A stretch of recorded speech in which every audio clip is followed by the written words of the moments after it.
हजरत उमर फारूक आजम रजी अल्लाह तआला अन्हो खिलाफत के मनसब पर फाइज हैं। वो उमर जिस उमर के बारे में मेरे आका ने दुआ मांगी थी, अल्लाहुम्मा अय्यिदिल इस्लाम बिउमर इब्निल खत्ताब, ए अल्लाह उमर को इस्लाम दे दे ताकि तेरा इस्लाम बुलंद हो जाए। वही उमर फारूक आजम है।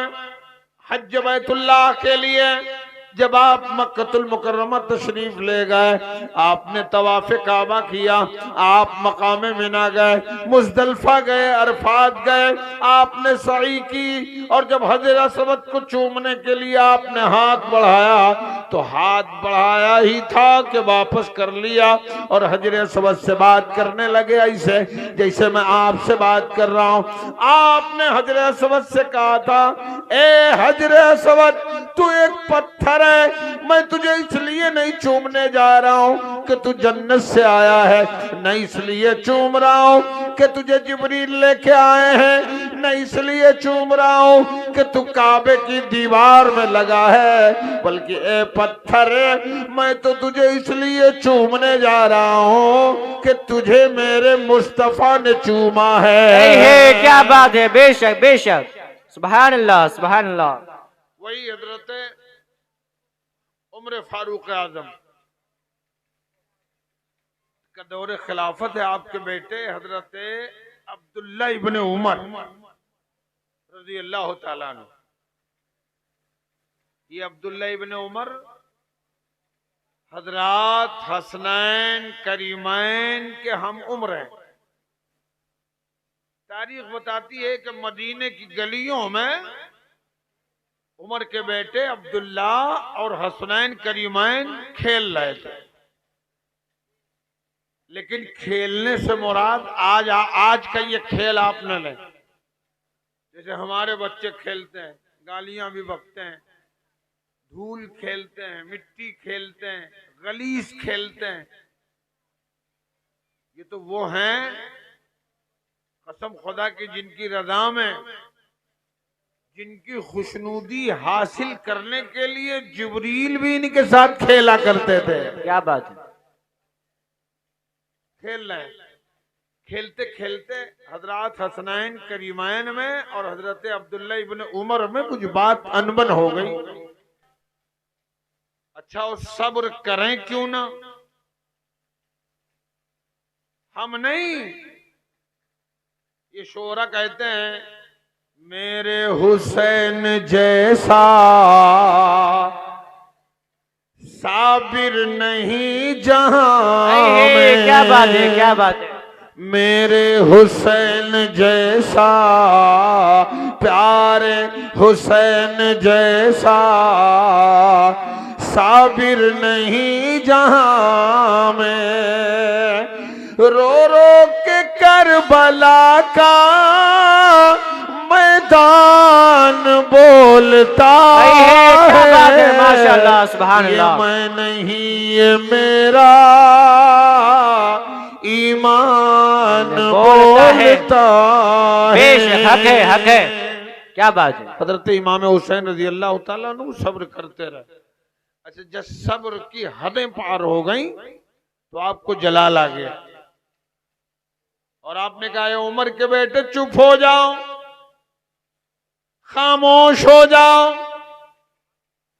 तुमने सब्र की सारी हदें तोड़ दी हैं, अब चुप हो जाओ वरना तुम्हारा पोल खोल दूंगा।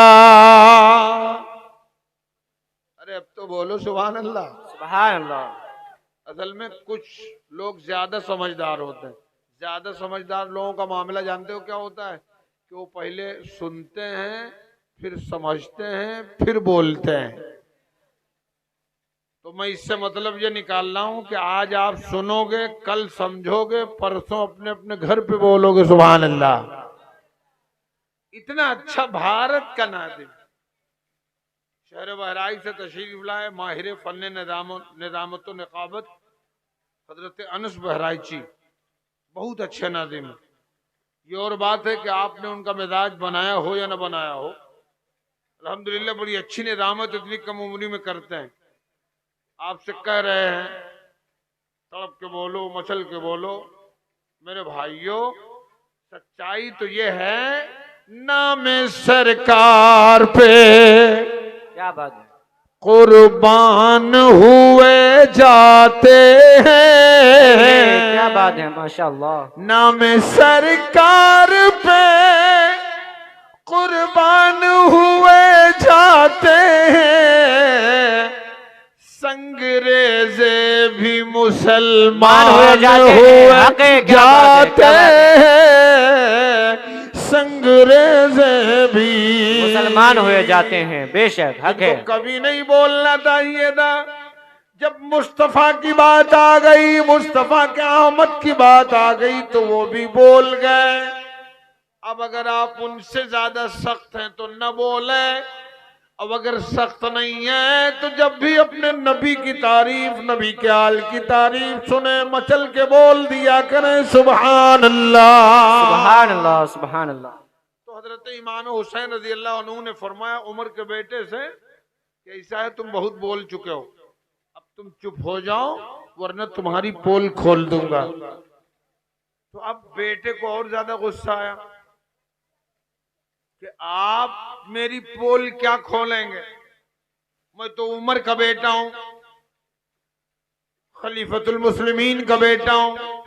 मेरे भाइयों, वो तो खलीफतुल मुस्लिमीन बादशाह इस्लाम थे, आप आज प्रधान के बेटे से बोल के देखो, फिर देखो खटिया खड़ी करता है कि नहीं। उमर के बेटे अब्दुल्ला ने कहा क्या पोल खोलोगे, का खोल दूं, का बताओ। कहे उमर के बेटे कान खोल के सुन ले, तू भी मेरे नाना का गुलाम है और तेरा बाप उमर भी मेरे नाना का गुलाम है। क्या बात है, हक है। बेशक बेशक, सुभान अल्लाह। यही पोल है कि गुलाम आका के सामने बोला नहीं करते, ज्यादा बड़बड़ कर न बोलो, मैं तुम्हारा आका ज्यादा हूं, तुम मेरे नाना के गुलाम हो, ज्यादा मत बोलो। अब बेटे को थोड़ा सा बुरा लग गया।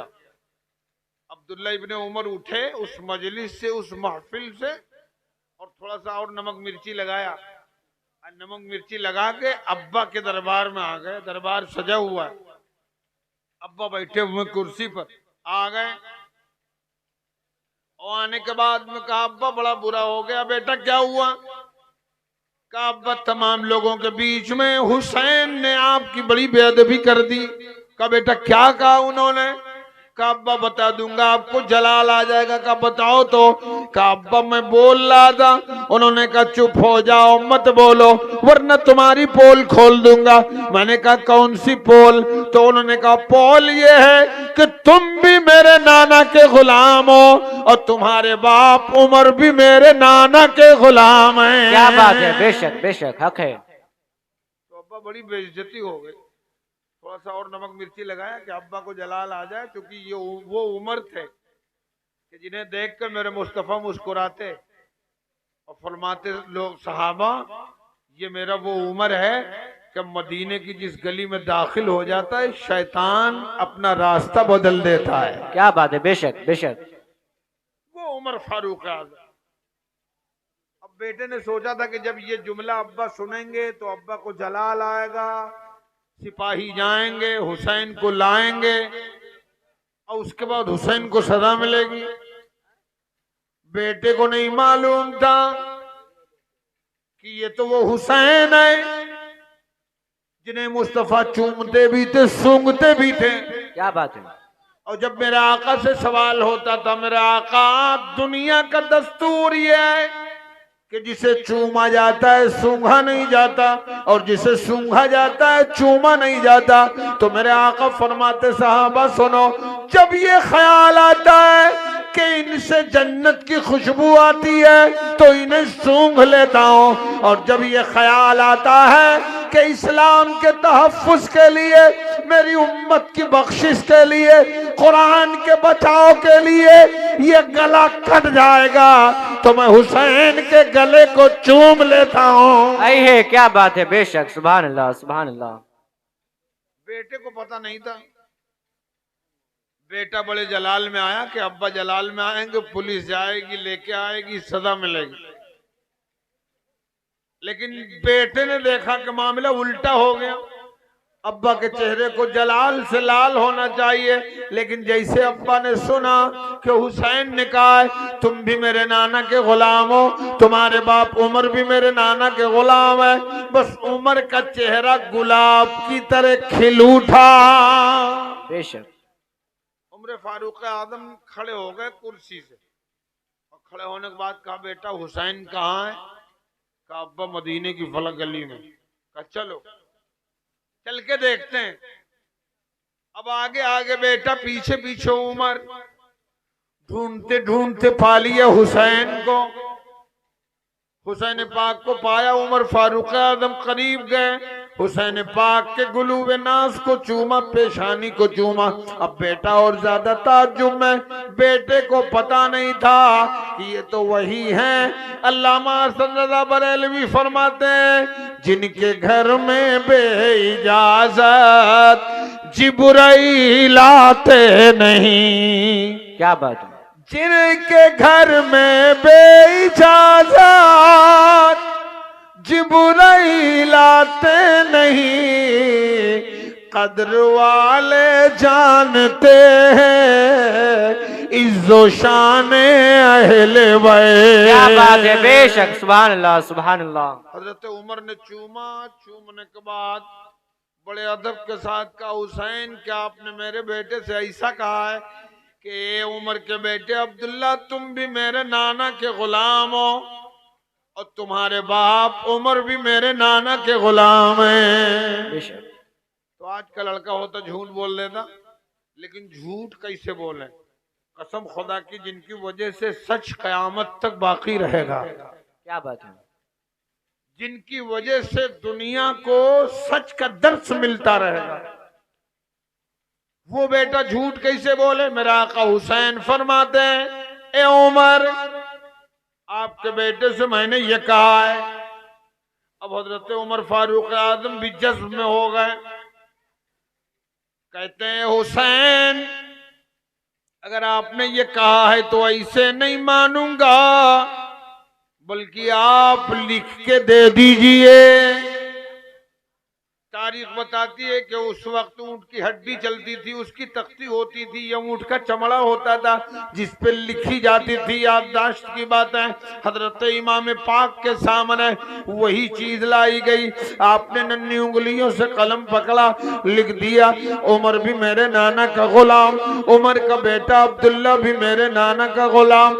लिख के उमर फारूक आजम को दिया, उमर ने लिया, लेने के बाद चूमा, सीने से लगा, सर पे रखा और अपने बेटे से फरमाया बेटा चल अब मेरा और तेरा काम हो गया है। क्या बात है। क्या बात है। बेशक।